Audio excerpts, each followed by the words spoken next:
할렐루야. 하나님께서 오늘도 넉넉한 은혜 가운데 인도해 주실 줄로 믿습니다. 다 같이 사도신경으로 신앙 고백 같이 하심으로 새벽 예배 하나님 앞에 같이 드리십니다. 전능하사 천지를 만드신 하나님 아버지를 내가 믿사오며 그 외아들 우리 주 예수 그리스도를 믿사오니 이는 성령으로 잉태하사 동정녀 마리아에게 나시고 본디오 빌라도에게 고난을 받으사 십자가에 못 박혀 죽으시고 장사한 지 사흘 만에 죽은 자 가운데서 다시 살아나시며 하늘에 오르사 전능하신 하나님 우편에 앉아 계시다가 저리로서 산 자와 죽은 자를 심판하러 오시리라. 성령을 믿사오며 거룩한 공회와 성도가 서로 교통하는 것과 죄를 사하여 주시는 것과 몸이 다시 사는 것과 영원히 사는 것을 믿사옵나이다. 아멘. 할렐루야. 오늘은 민수기 5장 말씀을 함께 보시겠는데 5장은 31절까지 되어 있는데 오늘은 1절부터 8절 말씀까지 교독하시도록 하겠습니다. 민수기 5장 1절로 8절 말씀입니다. 여호와께서 모세에게 말씀하여 이르시되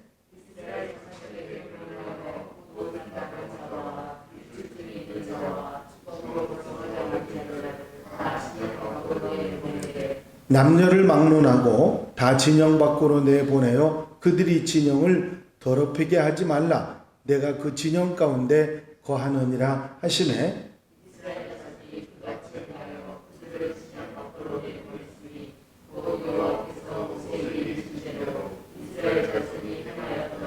여호와께서 모세에게 말씀하여 이르시되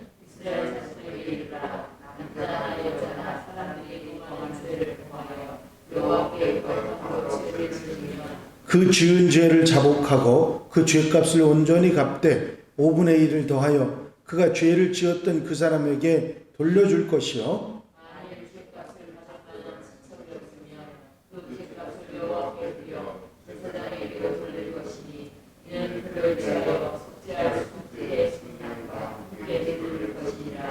아멘.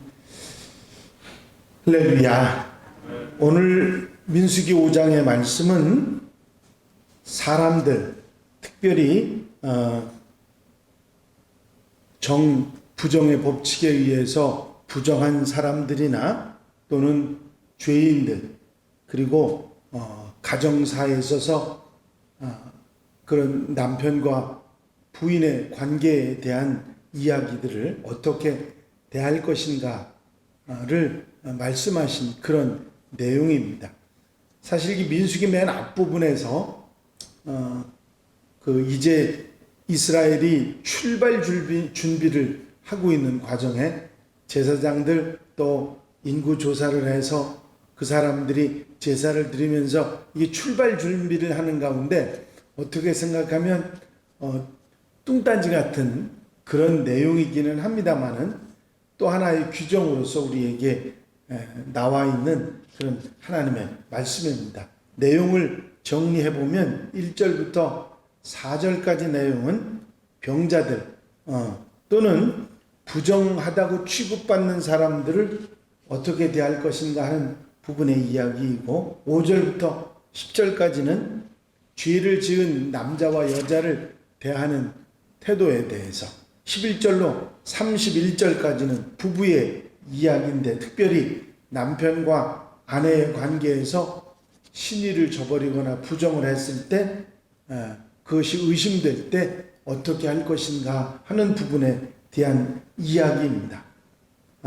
아마 이런 내용들은 함께 지금까지는 한 1년 정도 지나면서 처음에 나왔을 때는 달리 이런저런 복잡한 문제들이 많이 그 진중에서 생겼기 때문에 그것을 어떻게 처리하면서 이제 행진을 해야 된다 하는 내용의 말씀인 것 같습니다. 5장 이야기의 공통점이라고 이야기하면 뭔가 좀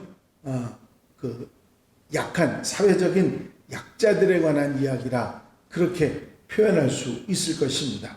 물론 하나님 앞에서는 강자나 약자나 차이가 있을 수 없고 모두 다 죄인들입니다.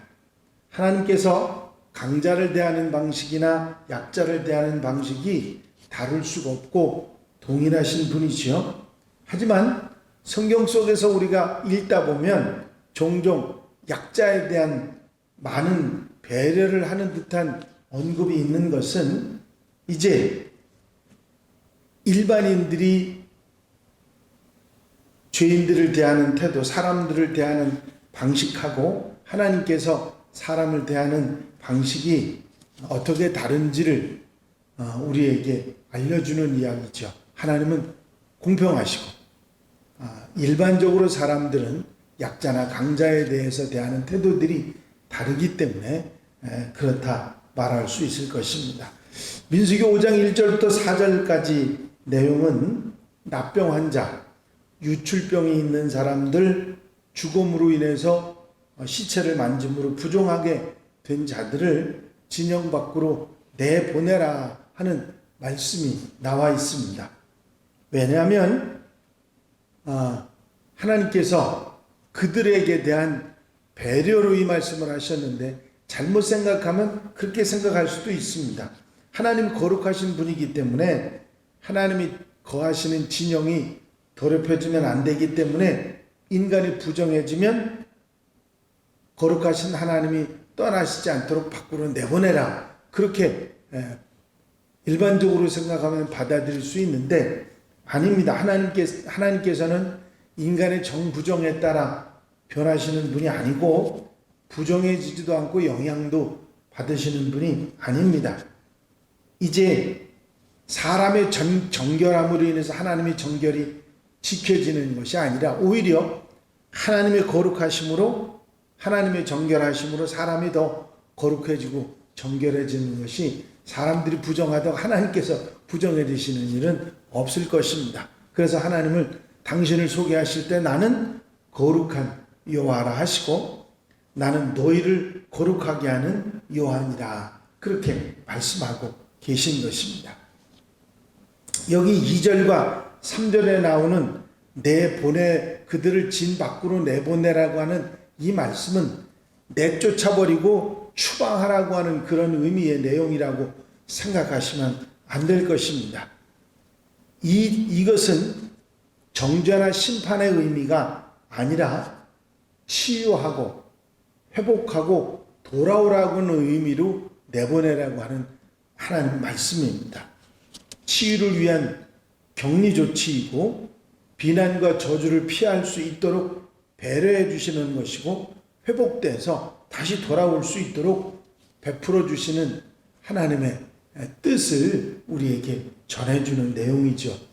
무조건 밖으로 내보내서 상관도 하지 말고 내쫓아버리라고 하는 그런 의미가 아니라 치유하고 회복하고 돌아올 수 있도록 배려해 주시는 하나님의 뜻을 말하는 것입니다. 또 6절에부터는 남자나 여자가 사람에게 죄를 범했을 때 보상을 더해서 그들에게 갚아주고 하나님에 대해서 속죄제를 드릴 것을 말씀하신 내용입니다. 하나님께서는 모든 죄인들을 똑같이 대하시는 분이라 강자라고 더 강한 처벌을 하시고 약자라고 있는 죄도 없는 것처럼 여겨주시는 그런 불공평한 하나님은 아니십니다. 단지 약자라는 이유로 더 부당한 대접을 받지 않도록 보호해 주시는 하나님이시라 하는 것을 알 수가 있습니다. 하나님께서 약자 편이 돼 주셔서 그들에게 보상을 해 주는데 강자라고 해서 그냥 무시하지 말고 그들에게 더 배려는 아니지만 그들에게 보상을 분명히 해주고 만약에 받을 사람이 없다고 하면 친척도 없다고 하면 하나님에게까지 배상을 하러 가면서 그들의 편을 그들의 힘을 보태주시는 분을 말씀하고 있는 것이 바로 이 두 번째 말씀이고 세 번째 11절부터 31절까지는 남녀의 문제, 남편과 아내의 문제에 관한 내용인데, 여기서 문제가 되는 것은 힘이 있는 남편들이 아내가 잘못하지 않았는데도 의심하는 것에 대한, 그 부정에 대해서 의심하는 것에 대해서 그들은 어떻게 할 것이다 하는 말씀에 규정을 하고 계신 것이죠. 정말 그런 일이, 부정한 일이 있었던 게 아니라 의심만 하는 거예요. 남편이 의심해가지고 그거를 문제 삼았을 경우에는 어떻게 하느냐면, 거룩한 물을 토기에 받아가지고 성막 바닥에 티끌을 섞어서 부정한 일을 행한 여인에게 마시게 하는 겁니다. 그래서 조금 기다려 볼 때 그 물을 마신 여인이 배가 부르고 넓적다리가 마르면, 살이 빠진다는 얘기죠. 그렇게 마르면 실제가 그 여인이 부정한 것으로 알고 그것을 그렇게 처리하라 하신 말씀입니다. 실제로 물을 마시고 티끌을 섞은 물을 마셨다고 해서 그런 일이 일어날 수는 없는 것입니다. 가능성이 거의 없는 것인데, 하나님께서는 부정한 여인을 잡아내시려고 하는 것이 아니라 괜히 쓸데없이 부인의 부정을 의심하는 남편에게 의심병을 없애주고 궁지에 몰린 아내를 위기에서 구해주시는 그런 뜻이 숨어 있는 것입니다. 의심하는 남자들에게 아내를 데리고 하나님 앞에 오게 하고, 이렇게 거의 가능성이 없는 방법을 시행하게 해서는 물을 마셨더니 배도 부르지 않고 넓적다리도 마르지 않는 것을 확인하게 해서 아내는 아무 잘못이 없으니 더 이상 아내를 의심하지 말라 하신 하나님의 뜻을 우리가 알 수가 있습니다. 약자는 애굽에서도 있었고 가나안 땅에 들어가서도 있을 것이고, 심지어는 유랑하고 있는 지금 광야에서도 발생할 수 있는 것입니다. 이제 이 약자들이 있고 그 약자들을 대하는 사람들의 태도가 하나님의 뜻, 이렇게 배려하고 살피고 사랑으로 돕는 그런 마음들을 가져야 한다는 사실을 이 속에서 우리가 찾을 수가 있습니다. 모두를 유익하게 하고 공평하게 하고 약자를 억울하게 하지 않고 배려와 사랑으로 대하시는 하나님의 뜻을 우리는 생각하고, 이 세상 속에서 하나님의 나라에 더 가까운 세상을 만들어가는 하나님의 사람들이 되어야 될 것입니다. 사실은 은연중에 우리가 살다 보면 강자에 대해서는 우리가 오히려 배려를 하고, 약자에 대해서는 배려하지 못하는 우리들의 모습이 있는 것이 사실입니다. 하나님께서는 누구에게나 공평하게, 누구에게나 배려하고 모두를 유익하게 하는 그런 삶의 태도를, 사람들을 대하는 태도를 우리에게 가르쳐 주심으로 인해서 약자들을 배려하고 사랑으로 대하고 억울을 하지 않도록 할 수 있는 그런 사람들을 대하는 태도를 우리에게 가르쳐 주심으로 인해서 세상 속에서 누구에게나 공평하게 배려하고 모두에게 유익을 주는 그런 삶의 모습을 바로 하나님의 백성들이 가져야 한다 하는 것을 이 민수기 5장에서 우리에게 가르쳐 주고 계신 것입니다.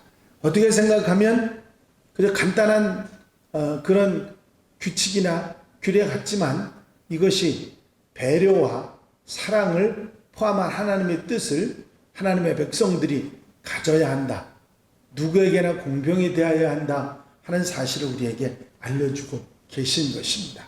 오늘 하루 또 여러분들의 삶 속에서도 공평하게 배려하면서, 그리고 상대적으로 약자들에게는 사랑으로 억울하지 않도록 만들어줄 수 있는 여유 있는 마음으로 살아갈 수 있는 하나님의 백성들이 되시기를 바랍니다.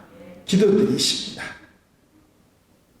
사랑과 은혜가 영심 안에 있으나 아버지 하나님, 오늘 진중에서 수많은 사람들이 함께 대하면서 일어난 일들에 대해서 사람들을 어떻게 대하고 살아야 하는지를 가르쳐 주신 말씀을 듣습니다. 사회 속에는 힘이 있는 강자와 힘이 없는 약자들이 있는데 하나님께서는 모두를 공평하게 대하시고 그들을 모두 다 배려하시며 모두가 유익할 수 있는 것을 찾으셨던 것을 저희가 기억합니다. 강자에겐 약하고 약자에겐 강한 그런 모습이 아니라 누구에게든지 공평하고 배려하고 사랑으로 억울하게 되지 않도록 대하는 아름다운 하나님의 마음이 우리에게도 있게 하시고 그런 삶으로 사람들을 대하며 살아가는 하나님의 백성들이 되게 하옵소서. 이 한날의 삶을 온전히 주님께 맡겨드립니다. 주님께서 이끌어 인도해 주셔서 아름답고 귀하고 하나님의 뜻을 따라 사는 복된 한날로 삼아 주시옵소서. 주님께서 넉넉한 은혜로 함께 하시는 복된 날로 인도해 주실 줄로 믿사옵고 예수 그리스도의 이름으로 기도하옵나이다. 아멘. 주님 가르친 기도 함께 드리십니다. 하늘에 계신 우리 아버지시여 이름이 거룩히 여김을 받으시오며 나라의 마옵시며 뜻이 하늘에서 이루어진 것 같이 땅에서도 이루어지이다. 오늘날 우리에게 일용할 양식을 주옵시고 우리가 우리에게 죄 지은 자를 사하여 준 것 같이 우리 죄를 사하여 주옵시고 우리를 시험에 들지 말게 하옵시며 다만 악에서 구하옵소서. 나라와 권세와 영광이 아버지께 영원히 쌓옵나이다. 아멘. 이 시간 기도하실 때에 교회 부흥과 발전을 위해서 공통기도 제목들을 위해서 중보기도할 분들 위해서 기도하시고 자유롭게 기도하시기 바랍니다.